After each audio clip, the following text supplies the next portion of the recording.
find part 4 of chapter 7 to be the most important of that, which has from the higher criticism of the Gathas by Kenneth Sylvan Guthrie. The Aryan race's thought innovation. We must therefore hark back to the origin of the Aryan race as the first self-conscious development of man as thinker and consciousness or conscience. Definitely sounds a bit racist, doesn't it? The inheritance is therefore racial, and Zarathustra's merit would lie in having fixed the thought religion into a dogmatic system early enough so as to become a survival, striking and suggestive among more materialistically developed Hindu pantheons. While apparently we are finding a purer religion the earlier we go up the stream of time, this need not conflict with the evolutional progress of the race. There are times of birth and of growth, of progress and temporary regression. The beginning of the Aryan race was such a time of progress followed by compensating regression, and then a further progress manifested among some other race, and then receded there. The result of this alternative cyclic progress, occurring simultaneously in various races, does at times give rise to the impression that the old was the best, but is not really so on the whole. It may remain the best for that race, or actually the religious movement really, but other races will lift up new and higher ideals. Our will turn back to old symbols, interpreting them more purely. And so it has come to pass that even Zarathustra's eclectic fusion of the various dialects of the Aryan thought religion has been left behind in some senses, though it will, to all eternity, retain a racy flavor of the soil of far-off Iran and remain an inspiration and a memory of what was the wonderful Aryan race its infancy was. Well, some will say that anatomically modern human, the past 40,000 years, there was a group that we all descend from in part, which spoke 200 different sounds, but making more sounds, does that mean we necessarily progressed as souls? Familiar Zoroastrian phrases. Who does not believe that God at sundry times and in diverse manners spake in time past to the fathers by the prophets? Vital interests can therefore not be lacking in such prophetic utterances as the Gathas or hymns of Zarathustra, which have the first right to be considered his, if any portion of the Gathas can make If any portion of the Avesta can make that claim. These Gathas contain incidental touches which sound so very familiar to us that they may well command our attention in a leisure hour. Certainly the greater number of these incidental touches cannot be considered in the light of direct influences of either the Old or New Testament because they are so remote in time and place, and because many of them form no more than commonplaces of religious sentiment. Yet may they wake an echo in our hearts, cheering us by the thought that God has not left himself without at least indirect witnesses to the utmost ends of the earth. Such at least was the faith of Justin Martyr when he wrote, "And those who lived according to reason are Christians, even though accounted atheists, such as among the Greeks, Socrates, Heraclitus, and those who resemble them." Eschatological echoes. And this is, the part that I guess this will be on the Jesus and Christianity list because of this. The judgment. In this connection, it may not be without point to refer to Heraclitus's 25th fragment, which shows in 500 BCE at Ephesus the Gathic judgment by fire, Yasna 31:3, 31:19, 34:4, 43:4, 47:6, 51:9, was not unknown. For the fire coming upon will judge and seize all things. This judgment, the great crisis, Ma'atha, Vichitha, Ma, whether interpreted as referring to the earthly sacred wars or to the end of the age, it is an undeniable element in the teaching of the Gathas. It is variously represented as occurring by spirit and fire, with molten metal, or as a bridge of sifting, with Sraasha as sifter, while the preparer, Zarathustra himself, will stand with Sraasha, 46:17, to vindicate his words, 31:19, and lead the faithful into heaven, 46:10. Regeneration. Remember, sacred war is not just... If you're fighting to convert, it's not really a sacred war in the sense of the prophetic religion. Under God, of course. The other sectarian and satanic prophets and stuff like that, yeah. That they might have done stuff like that. Regeneration. Connected with the judgment by fire is regeneration. Especially John 3:3. Is it 3:3 or 3:8?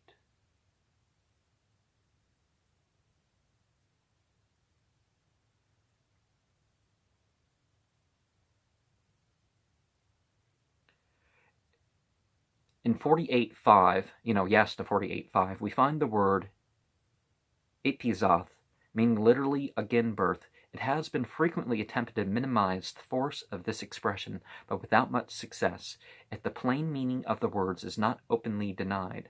The context, however, demands it. For the next verse we hear of the birth of the first life, or Amati with good deeds perfects for mortal men, and again birth, good dwelling, enduringness, and vitality.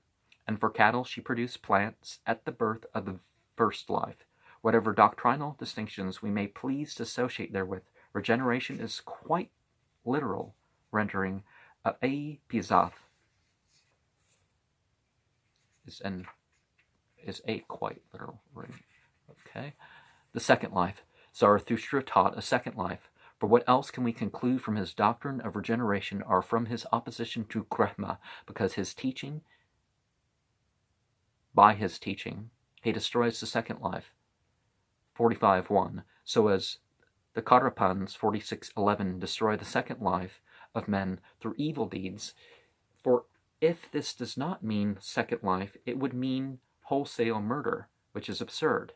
I entreat thee, O Ahura, to grant me both lives, both that of the body and of the mind, with the felicity of which Mazda through Asha supports those to whom Mazda gives the two lives for their comfort. 28:2. The resurrection. The notion of a resurrection was also very probably current in the Zoroastrian religion.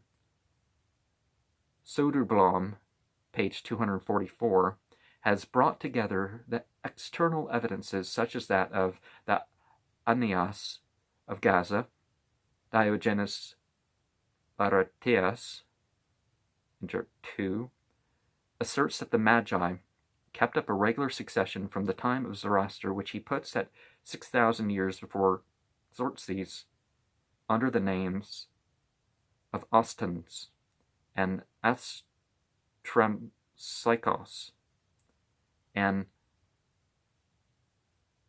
Gabruos and Pazatas, until the destruction of the Persian Empire by Alexander Plutarch. De Est et Os 46-47 quotes Theopompus, the historian of Philip of Macedon, as to dualism and the final struggle when, after alternate periods of 3,000 years, Hades shall fall and men shall be happy, neither requiring food nor constructing shelter.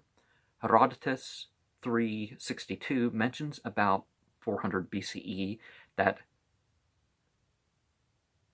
Prex Aspeo, executor of Smerdis, said, "If the dead rise up again, expect that Astyages, the Mede, will rise up against you. But if it is now as formerly, nothing new can spring up for you from him." A number of passages from the Pahlavi Huzva Varesh, whose Varesh losses and versions have been claimed to refer to the resurrection. Yasna 28.5, 32.7.10, 31.4, 33.10, 34.6.14, 48.9. Perhaps the most striking is 37, and Armatai conferred on the bodies persistence and firmness, so that he, by thy retributions through the mental, may become the first of them.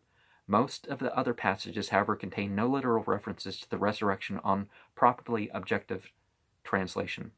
The Gospel, the word whom meritai in 31.10 has by all latter tradition have been interpreted as good news or evangel, but Jackson thinks it should be translated good marks or record at the judgment. The unpardonable sin, when whom meritai was taken to mean gospel, it appeared that the following quotation signified that the nomad should not be admitted to its blessings, even should he desire them. But Professor Jackson points out that this would conflict with the strong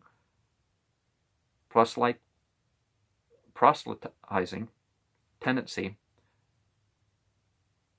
Yeah, if you put it all in one word, it's easier to figure out right away how to pronounce it. Proselytizing tendency of the Zarathustrian religion. It seems, therefore, safer to interpret the passage 31.10 as follows. Then the cows chose for herself, among the two possible lords, the herdsman or the nomad. The herdsman who would fatten her, namely the Ashaist who feels that it is his mission to see to it that all things that belong to Bahumana prosper, and who in return is prospered by him, whereas the nomad shall not get a share of Bahumana's favorable report at the judgment, as in verse 14, not gospel, even though he should urge for it, as he will not herd cattle. And it's not about nomad and city dweller. That's exaggerated. The Hindu epics make that point too, but they really lived in cities, didn't they? I mean, the majority of people, only the mountain dwellers are the people of God. The second coming. We are struck by a second coming, not, however, of the second person of divinity, but of the first, as in 43.5 and 6. A bad compensation for the bad, and a good compensation for the good, which is to occur with thy skill at the last crisis of creation, at which crisis come thou, O Mazda, with Smenta Menu, Kshathra, and Bahumana.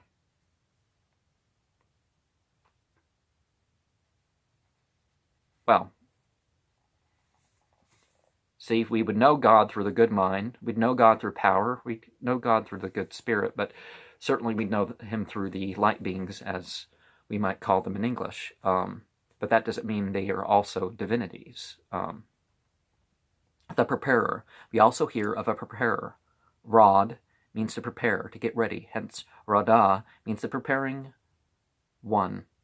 Responding somewhat to the taxon of the Assumption of Moses, and reminding us of John's message to prepare the paths of the Lord, Matthew 3:3. Yasna 46:17 is uncertain, but has all the appearances of admonishing the faithful to sing praises to the preparer, who will stand with Sra'asha at the judgment. However this may be, Zarathustra prays, grant thou, greatest ruler, a hearing to the preparer with the word. 28:7. The kind lament, so that is so impotent a preparer is appointed for them. The kind lament that so impotent a preparer is appointed for them. 29:9. That the preparers wish for the compensation. 45:7. Whoever prepares the world for Zarathustra. 46:13 shall receive great rewards. The Savior. The Gathas, moreover, have the idea of a helper or savior. The word Sa'ashyant is the present participle of the verb sa'ah, to profit, gain, and hence it means literally the profiting one. It is applied the singular to Zarathustra. 45:11, 48:9, 53:2, and in the plural to his helpers, 34:13, 46:3, 48:12. There is also the word Sargon, 29:3, of uncertain derivative used by Asha in conversation with the shaper of the kine in reference to there being no helper for the cow. Whoever will take sides with Zarathustra will be the Savior's friends, brother or father, 45:11. The Davas, spirits of the Saviors, are walking along Asha's path to their rewards, 34:13. 2. Gnostic echoes. The aeon, or age, in close connection with the second coming, is the idea of the age, in Greek aeon, and Semitic olam,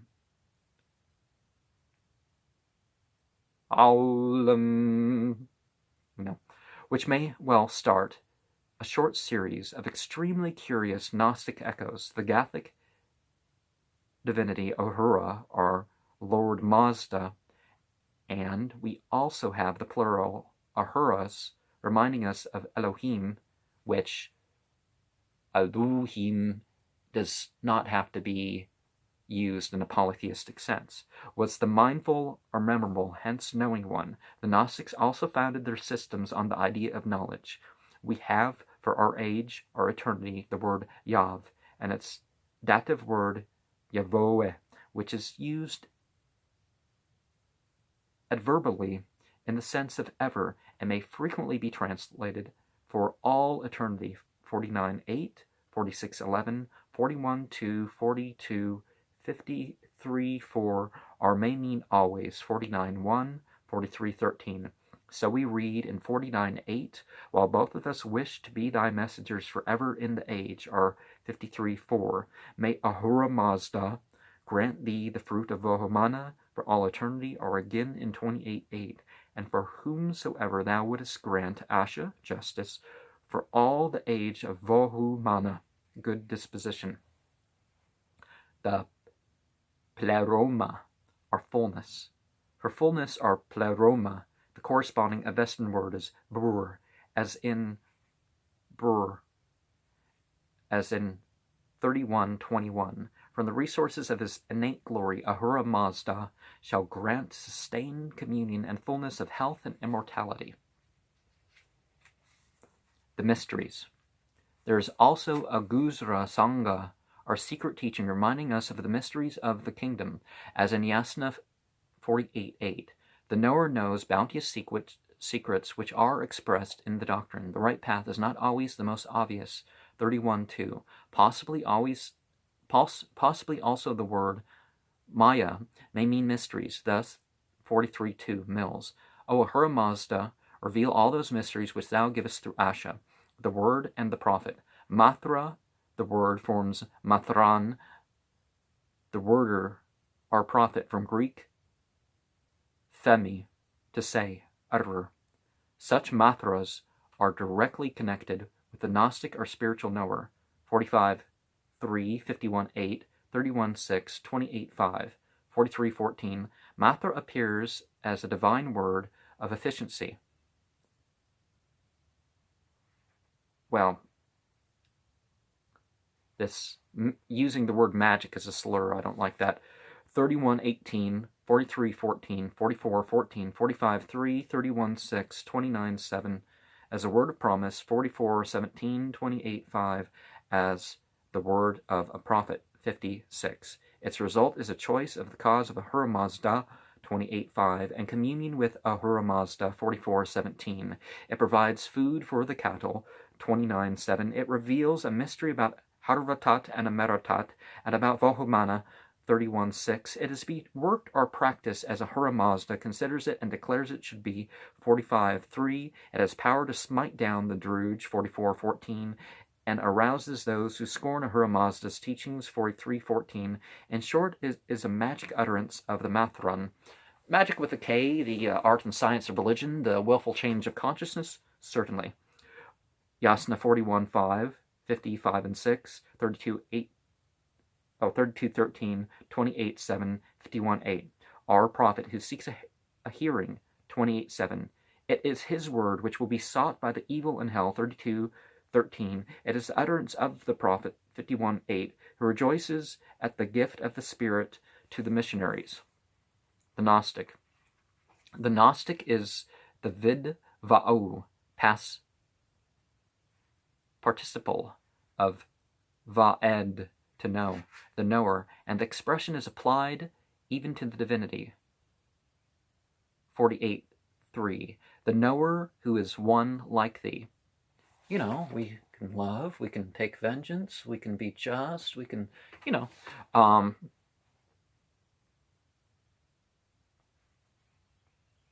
knower, so we read 28:5. When shall I behold thee as a knower? R 34:9. Those who drive away are mighty, prized by the knower, are 48:3. Tell me, O Ahura, for thou indeed art the knower. Are again 51:8. Tell me, O Mazda, for the knower should be told. In another place it is said, let the knower Mazda speak to me, the knower. See also 45:8 and 48:2. The Antichrist, fake Messiah, more like Antichrist has some implications, but it's only 4 verses in the Bible. My 666 playlist goes into that, but 666 is really not about that. In the Gathas, we find several opponents to divinities. For example, Engra menu to Smenta menu, Akamana to Vohumana, to Armatai, docile devoted thought. We have Taramatai, 33:4, who in Yasna 65 became her direct opponent, meaning thought going beyond again. To Tushna Matai, silent thought, we have opposed the Peiramatai-ist, 32:3, whose name means thinking up or forward. So, the speculators, right? The lie. In 2 Thessalonians 11:9-12, the greatest apostasy consists in trusting in the lie. In the Gathas, the lie is the Druge, 32:3, enumerating along with the proud opponents, Peiramatai. 3. Picturesque chance echoes. Since human nature is the same all the world over and in all ages, we should be more surprised if we did not find coincidences of emotional expression than when we do. With considerable interest, we may trace in the Gathas picturesque images with which we have grown very familiar. Family extension. When we remember, whosoever shall do the will of my Father who is in heaven, the same is my brother and sister and mother. So again, don't take the Father thing of Jesus part literally. Matthew 12:46-50. We cannot fail to be struck by whoever therefore in the future scorns the Da'avas and the men who scorn him, Zarathustra, and all others, except whoever is devoted to him, shall be considered by the bounteous individuality of Zarathustra, who is Savior and Master of the house, as his friend, brother, or father, O Ahura Mazda. Dives and Lazarus. Nor can we avoid thinking of the parable of Dives and Lazarus when we read 32:13, through which Kshatra power of the above Asha justice, Grehma, will be degraded to hell, the dwelling of the worst mind, wherein dwell the destroyers of this life, and, O Mazda, he will complain, being moved by a desire for the message of thy prophet. Who then, however, will keep him from beholding Asha justice? Are again 53:8. On the contrary, let the malefactors, through whom are affected murder and bloody deed, let them all be abandoned, and cry upwards in vain. The reward of apostles. Another picturesque coincidence is that the Galilean apostles' very human and comprehensible cry, Behold, we have forsaken all that followed thee. What shall we have, therefore? Matthew 19:27-29. If the apostles of the Lord did not hesitate to ask this question, we can find fault with Zarathustra for not being insensible to personal reward. Remember, Lord in that context, the Kyrie in the New Testament, if you realize it means spiritual master instead of Baal, son of El, then it opens up a lot of potential, doesn't it? The Savior would like to know how his compensation should be given to him. 48:9. He would like to know also of lesser things, when he shall receive the reward promised him of 10 mares and stallions and 1 camel, together with harvatat and a meratat. 44:18. The loss of one's soul, thou fool, this night shall be required. This night shall thy soul be required of thee. Then whose shall these things be which thou hast provided? Luke 12:20. Not very unlike the thought of these inspired words are those of the Gathists. The Katarpans, through their political power, joined the Kavais to destroy the second life of men through evil deeds, fools, whereas their own souls and spirits will terrify them when they shall come to the sifter's bridge of judgment. As companions, they will be admitted to the home of the Druge forever. 46:11. Ears to hear. He that hath ears to hear, let him hear, cried the utterer of the parables of the kingdom. Matthew 11:15. The strong singer of the Gathas cries, listen with your ears to the best information, behold with your sight and with your mind. 32.